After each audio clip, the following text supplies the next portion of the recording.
কিরে তুই কেন ক্রিকেট খেলতে যাস? মন দিয়ে পড়াশোনা কর, কিছু একটা হতে পারবি। তুমি পড়াশোনা করে কি হয়েছে শুনি? তুমি যে সরোজের সাথে দেখা করতে যাচ্ছ সেটা আমি জানি। বাপরে, তুই তো সবই জেনে যাস। যাবি আমার সাথে? বল কিনে দেবে? হ্যাঁ দেবো, চল।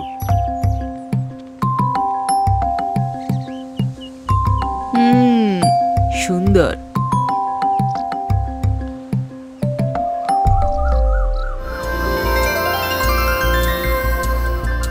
ওই দিনই প্রথম আমি মিতাকে দেখেছিলাম।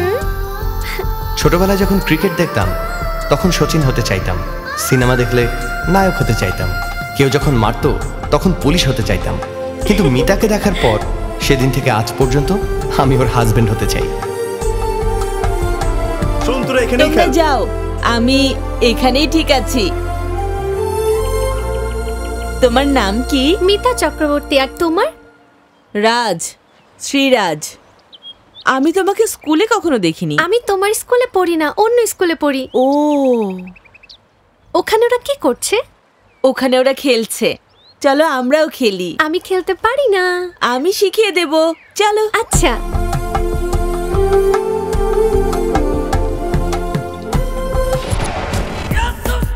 ভাই আমি রেডি, চলো যাই। কিরে নতুন জামা পরে কোথায় যাচ্ছিস তুই? নদীর পাড়ে। আমার তাড়া নেই, তোরা তো তাড়া কিসের? তাছাড়া ওকে বলে দিয়েছি আজকে আমি যাব না। আমি তো বলেছি যে তুমি যাবে। হ্যাঁ,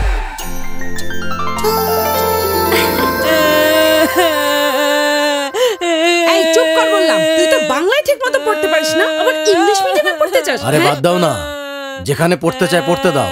ওরও তো একটা পছন্দ আছে। হ্যাঁ, সব সময় তো ওর কথাই চলে, তাই না? এটাও চলবে। এবার চুপ কর।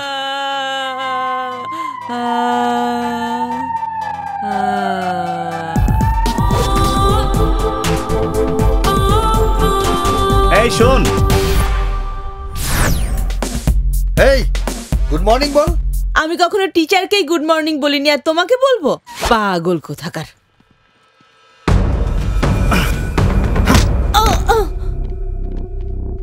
স্যার আসছে। Good morning.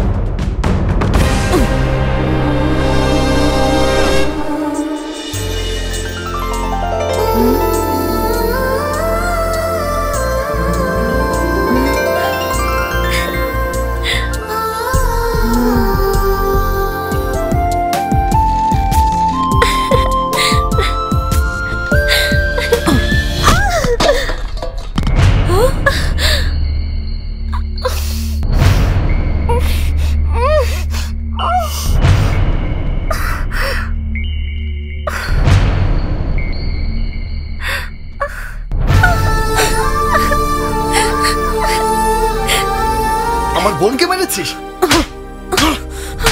ছাড় আমাকে। যে ব্যাট বল আমার সীতাকে আঘাত করেছে তা আমি আর চাই না। মিতা গ্রাম ছেড়ে শহরে চলে যাচ্ছে পড়াশোনার জন্য। তুই তাড়াতাড়ি আয়।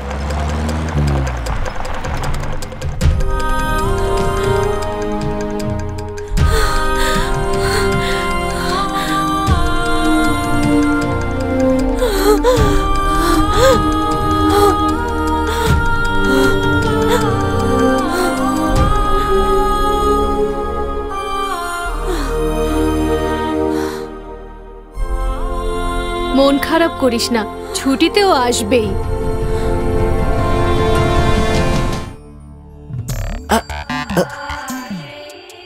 আজ 1000 পরিক্রমা হয়ে গেলে আমি বেঁচে যাব।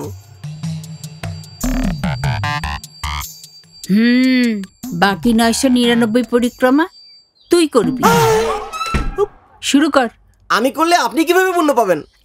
আরে পাগল, মন্দিরের পুরোহিতরা সব মন্ত্র পড়ার পর আমাদের দিয়ে প্রণাম করায় না, তো ওনার পুণ্য কি আমরা পাই না? যা এখন শুরু কর। বুড়ি কথা। আরে হ্যাঁ, আমি তো ভুলেই গিয়েছিলাম। আজকে যদি আমিষ খাস তাহলে মেরেই ফেলবো। আজ সারাদিন তুই উপোস থাকবি, বুঝলি? এই শোন, ওই দেশি মুরগিটা আছে না, জবাই করে বিরিয়ানি বানাবি, দুপুরে সবাই মিলে খাবো, ঠিক আছে?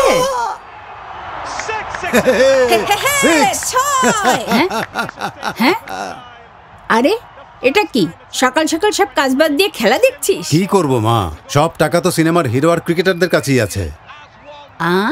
হ্যাঁ, আচ্ছা তাহলে আমাদের মিতার জন্য এমন ছেলেই খুঁজে দেখিস। তাও ভালো, নিজের জন্য তো বলেনি। আমার মেয়ের স্বামী আর আমার জামাই হওয়ার জন্য তো এইটুকু গুণ থাকতেই হবে। একদম ঠিক আমি বলেছিস। ঠিকই বলি, মা। হ্যাঁ। দাদা, হ্যাঁ? আমি বড় হয়ে ক্রিকেটার হব। আরে তুমি তো আমার দাদু ভাই, যা খুশি তুমি তাই হবে। তুমি দেখো আমি আসছি। নমস্কার ভাই। নমস্কার। আমি জানতাম আপনারা অবশ্যই আসবেন। বসুন। আমি আমেরিকায় আমার বন্ধুর সাথে কথা বলেছি। ও তো 1 বিঘায় 3500 দিতে চাচ্ছিল না, অনেক কষ্টে রাজি করিয়েছি। কি বলছেন ভাই? পাশের গ্রামে তো এই জমি 50,000 করে দিচ্ছে। এটা কিভাবে সম্ভব? তাছাড়া রাজ্য ভাগ হয়ে যাওয়ার পর এই জমির দাম অর্ধেকেরও বেশি কমে গেছে। মানুষের ভাগ্য কিন্তু সবসময় খোলে না। আপনার তো 2 বার খুলেছে, এইবার বেচে দেন। ঠিক আছে, আপনি যা বলেন। আসি তাহলে, নমস্কার। খুব ভালো, নমস্কার। আমি তো তোর ফোনেরই অপেক্ষা করছিলাম। 25 একরের খুব দারুণ জমি, দাম পড়বে 1 বিঘা 50,000। আমি সব কথা বলে রেখেছি। আচ্ছা, কিন্তু গ্রামের লোক তো 30,000 বলছিল। লোকজন তো কত কথাই বলে। বিক্রেতা বলবে তার জিনিস ভালো, আর যে কিনবে তার কাছে টাকা বেশি চাইবে। তাছাড়া রাজ্য ভাগ হয়ে যাওয়ার পর জমির দাম তো আকাশ ছুঁয়েছে। টাকা পয়সা আমেরিকায় রেখে তুই কি করবি বল? হ্যাঁ, আর দেশে জমি কিনে রাখলে অন্তত মুনাফা তো পাবি।